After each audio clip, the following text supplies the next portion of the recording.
Fala aí, eu sou o Luiz Otávio. Eu sou a Ana Cláudia, nós somos os dois faladores. E hoje, imagina fazer um plágio tão bom que ele se torna digno de um remake. Afinal, Nosferatu de 2024, vale o ingresso? E você pensando que ele vai falar da Adele, né?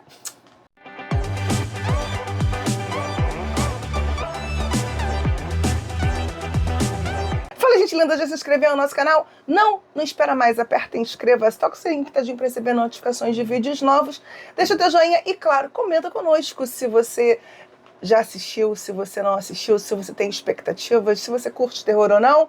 A gente fica sempre super feliz quando vocês comentam conosco. E a gente tentando trazer, né, outras coisas além dos realities que a gente vem trazendo. Eu preciso dizer que, para mim, Nosferatu de 1922 é um dos melhores filmes de vampiro que tem, é um dos filmes que eu mais gosto. A galera vive falando do filme do... É Coppola? Coppola. Né, que fez o Drácula de Bram Stoker, que eu nem curto tanto. Agora o Nosferatu de 1922 eu adoro, eu acho o filmão, acho ele sensacional, né? E claro que ele serve como modelo, na verdade, para todos os outros filmes de terror que se seguem, né? Principalmente no uso da época, né? Do preto e do branco, das sombras e da luz. Afinal de contas, a gente está falando de 1922, do início do cinema no mundo, e um filme que é um grande marco do impressionismo alemão, e ele vai usar muito disso, expressionismo alemão, ele vai usar muito disso dentro do filme, e esse filme que a gente vai falar agora, que é o Nosferatu de 2024. 2024, ele bebeu, claro, você vai ver claramente quem assistiu primeiro, inclusive tem fácil para você assistir no YouTube, não é nem um pouco difícil, até porque a obra já caiu em domínio público, ela já tem vai fazer 102 anos, inclusive, então você pode assistir, tem no YouTube, e eu acho até que é importante um pouco assistir, até porque você possa entender as referências e entender esse vampiro tão diferente da figura sedutora e sensual que o cinema, principalmente na década de 80, 90, mostrou bastante nos cinemas. Se você não conhece a história, né, do filme, aí não a história, o plot em si, mas a história da construção do filme, esse Nosferatu, ele foi dirigido pelo Murnau e ele é baseado totalmente no livro Drácula de Bram Stoker, só que ele não tinha autorização da família, por isso que o Drácula não se chama Drácula, se chama o Conde Orlok. Todos os personagens mudaram o nome, e aí quando a família soube do lançamento desse filme, eles entram na justiça, eles ganham, e o filme se torna um filme banido, as cópias dele têm que ser queimadas, porque ele foi feito a partir de um crime, vamos dizer assim. O que acontece é que, felizmente, algumas cópias não foram queimadas, e muito tempo depois foi se achar uma cópia na Argentina desse filme. E aí, quando essa cópia foi achada, começaram a reproduzir novamente esse filme, e aí a galera teve a oportunidade de assistir e ver que ele é uma obra-prima. E aí, muitas das cenas deste filme são cenas que costumam aparecer muito quando vai se falar de cenas marcantes do cinema, como, por exemplo, o Nosferatu entrando pela porta do quarto do cara, ou a sombra dele subindo a escada, ele no barco quando está vindo lá da Transilvânia para o Reino Unido. Então é um marco muito grande e, consequentemente, o Robert Eggers, que era o diretor dessa nova versão, ele tinha um desafio muito grande, que era fazer um filme que fizesse jus à história e representatividade do primeiro Nosferatu, né? Isso é uma coisa que eu sempre falo muito, muito, muito. Se é pra fazer de novo, tem que fazer muito melhor. Você tem que somar alguma coisa. Não, você tem que somar alguma coisa. Nem que seja sua marca, imprimir alguma coisa. Porque outra coisa importante falar sobre Nosferatu de 1922, ele tem muita questão teatral. Até porque, de novo, o cinema estava nascendo. O que se existia no mundo era o teatro. Então, ele tem um posicionamento e uma forma de filmar, de gravar, muito plana, mas ao mesmo e muito teatral. O próprio cenário, tudo, as interpretações são bem teatrais. Até porque a gente está falando de cinema mudo, né? Exatamente. E aí, claro, para quem está assistindo, nem está acostumado a assistir um filme mudo, preto e branco, de 1922, você vai falar assim, nossa, que filme caricato. Que filme estranho. Porque a gente tem que pensar que essa era uma linguagem onde o ator não podia falar, porque o som não conseguia ser capturado junto com a imagem para poder ser transmitido. Então, enquanto o cinema estava sendo passado, muitas vezes você tinha pequenas orquestras tocando, no mínimo um pianista, tocando enquanto o cinema estava acontecendo. Então, o ator precisava mostrar no seu olhar, na sua cara. Então ele vai fazer o espanto, é uma coisa assim absurda, tudo é muito grande, exatamente porque você tem um cinema mudo. E quando eles precisavam dizer alguma coisa muito importante, vinha escrito na tela. Então era literal, o filme acabava sendo uma coisa muito literal. Esse filme, apesar dele beber, ele não vai resvalar, eu acho que assim, numa ideia de refilmar, refazer, copiando e adaptando. Não, ele vai fazer um novo filme. Isso eu acho que é um ponto incrível pro diretor, porque ele conseguiu fazer um novo filme. Você percebe a homenagem, ele é o roteirista percebe também. o inspirado em, porém é um novo filme, é uma nova leitura e que eu me atrevo a dizer, não vou dizer que supera, mas que é tão bom quanto. Ah, sim, superar é muito difícil, mas eu acho que faz muito jus ao que se esperava e a expectativa que tinha sobre esse filme. Por quê? Porque o Robert Eggers é um diretor que vem cada vez mais conseguindo prestígio, porque ele fez filmes como A Bruxa, ele fez filmes como O Homem do Norte, ele fez filmes como O Farol, e ele agora vem entregar esse Nosferatu, né? Então, ele é muito caracterizado, o Robert Eggers, por filmes de causar o desconforto. O terror que ele se propõe não é um terror necessariamente explícito, não é um terror que vai te acompanhar pela tela o tempo todo com cenas bizarras em si. Não que elas não existam, elas são guardadas para momentos específicos, mas é o filme do desconforto. Que é um outro tipo de filme que também, atualmente, caminha junto com o slasher. Que é aquele filme que jorra sangue. Aquele filme que, se você não tiver cuidado, você sai do cinema ou da televisão manchado de sangue, respingado de sangue. Nesse filme, apesar de você ter uma grande possibilidade de fazer isso, ele vai trazer sangue, ele vai mostrar sangue, porém, ele não é um filme slasher.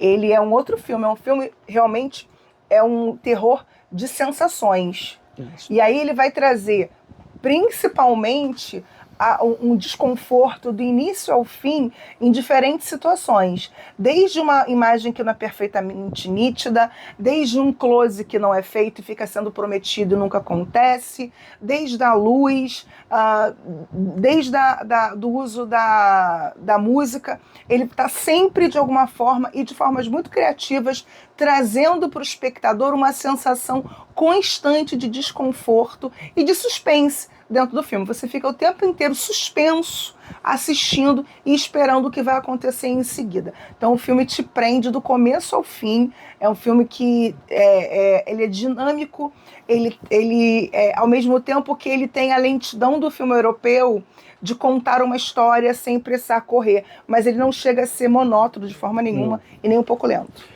E só para confirmar, ele também é o roteirista, tá? Nossa. O Robert Eggers. E aí, dentro desse contexto que a Ana falou, né, é incrível como, ao mesmo tempo que o filme é muito bizarro, ele é um filme muito bonito. Assim, as cenas são feitas para serem feias em dado momento, mas mesmo dentro dessa feiura, é uma cena muito bonita, é uma cena muito bem feita.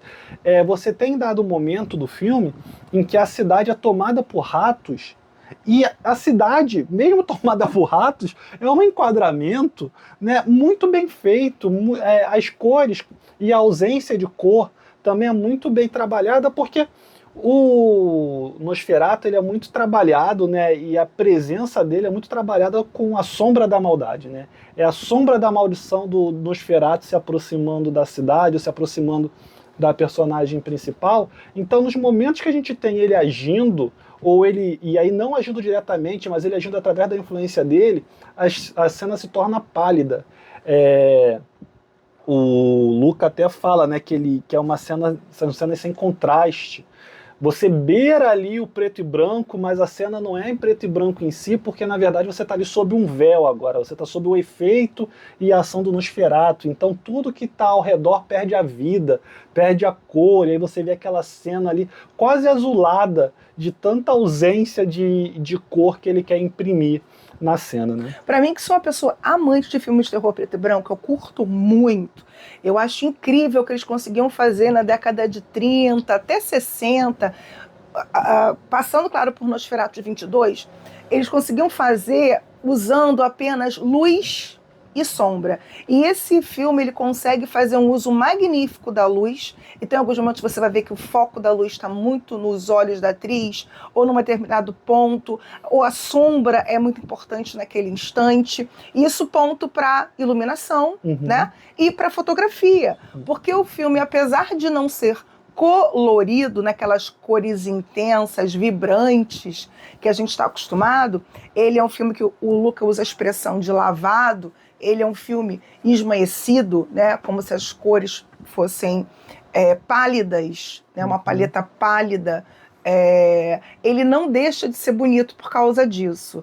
A estética dele é muito interessante. E aí, ponto para isso, exatamente para a cenografia, que também está muito bonita a construção de época, que o filme se passa em 1822, então a construção de época, ponto também, figurinos lindos também, muito bem a reconstrução, e aí, claro, eu acho que a iluminação, principalmente para esses filmes, é essencial, e para compreender essa linguagem, sabendo que depois... Isso não é uma coisa que o diretor, de repente, do nada, já na montagem pensou, não, eu vou mudar isso aqui agora. Vou fazer essa cor, não. Isso aí foi uma coisa pensada antes, quando ele começou a gravar, e já gravou naquele ângulo, naquela luz com a atriz, para que depois o efeito pudesse aparecer pra gente, e a gente pudesse entender que aquela palidez é proposital e compõe o filme e é mais um personagem. Como a sombra do Batman. Como a sombra do Nosferatu é também quase que um outro personagem. Ele é uma prolongação, né, um prolongamento do Nosferatu, ele é quase como um outro personagem. E aí, como a gente falou que era um desafio, esse desafio vem trazendo junto uma série de desafios menores, mas não tão importantes. Então, por exemplo, a gente já falou aqui que o filme de 22 era um filme mudo. E aí, que voz você vai dar para o Nosferatu? E eu acho que a voz combina muito com a figura em si, com a presença dela. É uma voz, assim, que falha, mas é uma voz que falha, mas que não por isso se mostra menos poderosa, muito pelo contrário, né? É uma voz que resiste, consegue aparecer, consegue se manifestar, e a gente precisa dar o crédito para o Bill Skarsgård, que é o ator que faz o Conde Orlok, né, que consegue imprimir essa voz, e não só a voz, não só a voz, ele tem todo um ruído, ele tem toda uma atmosfera ruidosa ao redor dele, e assim, para mim que eu sou asmática, nossa, o começo, principalmente as primeiras cenas dele, onde a respiração dele está muito presente, aquilo me incomoda um pouco, vou ser sincera com vocês. Porque... Mas é de propósito, é para incomodar, é porque mesmo. Você ainda tem a questão da asma, que piora mais ainda para você. Então, assim, qualquer pessoa que está respirando com dificuldade, parece que começa a respirar com dificuldade. Então, isso me incomodou duplamente. Agora, ele tem como se fosse um tom gutural. Alguma coisa entre o animalesco e o diabólico, como se ele estivesse saindo das profundezas de uma catacumba. E aí você estivesse vendo todo esse poder, mas ouvindo de lá. E é realmente muito perturbador ouvi-lo, como também depois vê-lo também é extremamente perturbador. Outro desafio que ele tinha também era ele conseguir preencher a história, né? Porque como a Ana falou, antigamente nos filmes preto e branco você tinha as cenas, e aí você precisava contar alguma coisa, algo precisava ficar mais claro, você aparecia e botava escrito na tela, literalmente. Hoje em dia não tem mais isso. Hoje em dia a gente não faz mais isso. Então, ele precisa preencher ali os espaços da história. E aí ele até coloca isso nos créditos finais do filme, ele fala que o filme é baseado no Nosferatu, de 1922, e no livro Drácula, de Bram Stoker, para trazer algumas outras composições, e aí ele consegue preencher muito bem os espaços que existem. E aí dentro desse preenchimento dos espaços, a gente tem ali um aumento da participação do Thomas, que é o personagem do Nicholas Hoult. Pra gente falar também, de continuar falando da figura, a gente falar também sobre a aparência dele, né? Eu acho que a gente pode falar mais pra frente. Porque a gente tá falando agora do elenco, né, e dos personagens. A gente tem ali o personagem do Nicholas Hoult, que é o Thomas, que é um personagem que ganha mais participação, mais tempos de tela, vamos dizer assim. Ele está até mais interessante do que essa figura costuma ser nos outros filmes.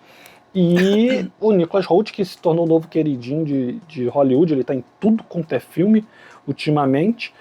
É muito importante para a sensação de mal-estar que a gente vai sentir, de perigo, a interpretação dele. Porque o Nicholas Hoult é muito bom em fazer cara de desespero sem emitir um único som. Então, assim, as caras, ele já mostrou essa cara lá em Um Menu, que é um filme que eu adoro também, que a gente falou no canal antigo ainda, que ele já vem trabalhando essa cara de desespero dele, e aqui ele eleva essa cara de desespero e te ajuda a compreender, né, a sensação e o mal que ele está sentindo e o mal que ele está percebendo, mesmo que você não veja o que ele está vendo. A câmera está focada na cara dele, ele está centralizado, tu não consegue entender nada, tu só vê vulto mexendo e tu consegue sentir o mal que ele está vivendo, né? Assim, de uma forma muito realista. E se tem um personagem que vai ganhar muito mais importância dentro da história, é a Ellen Hunter, que é a personagem da Lily Rose Depp. E aí, ela ganha muito mais importância do que o primeiro, do que o original, e de qualquer outro filme do Drácula também, assim. Ela se torna realmente o objeto de desejo do Nosferatu, e mais o fio condutor do filme. É ela que vai conduzir toda a história. Por mais que a história esteja focada no Nosferatu em si, é ela que conduz toda a história. Tudo que o Nosferatu vai fazer é para chegar até ela. Tudo que vai acontecer com todo mundo é por causa dela. Desperta ele, inclusive. Sim, ele fala em dado momento que é ela que desperta ele. Não vamos entrar aqui em detalhes da trama, né, de porquê disso, mas ela ganha uma importância, ela se torna muito maior dentro da trama do que no original, né? Eu acho que de vários pontos também ela é muito bem aproveitada no aspecto também espiritual. Porque você tem agora, até que combina com a época. Porque durante a Europa do século XIX, do meado do século XIX, tem muita questão de espiritualidade acontecendo e existindo. Do sobrenatural, né? Do ocultismo. Sobrenatural, do ocultismo, do espiritualismo, do espiritismo. E isso é trazido de uma forma muito sutil, mas extremamente interessante, que completa e traz mais uma camada para a personagem. E torna ela extremamente interessante. Assim, eu acho o verbalizar sobre é sutil, mas as cenas dela não são nem um pouco sutis, assim. Ela tem umas cenas... São fisicamente cansativas, inclusive para atriz, emocional e fisicamente desgastantes. A Lily Rose Depp, que é a atriz que faz esse personagem, assim, ela segura muito bem o rojão, porque se ela não entregasse bem o papel, o filme ia perder muito, assim. O filme depende muito dela. E aí, se ela não conseguisse segurar o rojão, o filme ia ficar complicado, para dizer o mínimo, né? Eu acho que o Bill também teve que ter foi muito cansativo fisicamente para ele, até porque ele tem uma maquiagem enorme. Sim, sobre ele. Isso, se você quiser falar, né, do que você queria falar da fisionomia dele. A personagem da Lily, ela é muito presente. Sim. Talvez 2/3 do filme ela está presente. E ela está presente em alguma coisa, vivendo alguma emoção. Ela não está só ali porque ela está ali. Ela está ali. E em alguns momentos, ela está exausta, né? Porque ela está vivendo algo muito forte. E isso vai se externar no corpo dela. Então, isso, eu acho que talvez algumas pessoas não gostem, mas para mim, achei que completo filme faz parte. E aí, isso que a Ana falou, eu não acho, eu comentei isso até com o Edu, quando o filme acabou, não sei se você chegou a escutar isso, a gente estava na sala ainda. Infelizmente, eu acho que não é um filme que todo mundo vai gostar.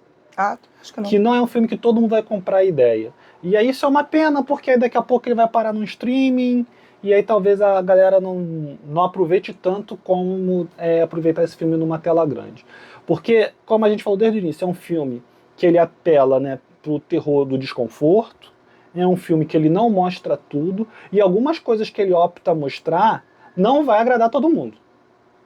Ele vai para algumas cenas ali um tanto quanto complicadas, vamos dizer assim, que beira o grotesco. Que beira o grotesco, né? Assim, e então pode ser que nem todo mundo compre a ideia do filme, compre o objetivo do filme, mas vou te dizer assim, um dos melhores filmes de 2024 vai sair em 2025. Eu acho que outra dificuldade também é a composição desse Nosferatu. Porque ou você vai e copia literalmente o Nosferatu de 22, ou você vai para aquela estética da década de 80, 90, de um Drácula bonitão, quase que um italianão. Ou até antes, né? Acho que qual é o nome do cara, que é super famoso também, agora eu esqueci o nome. Ai, acabei de que... Tá na ponta vai falando aí que eu procuro aqui.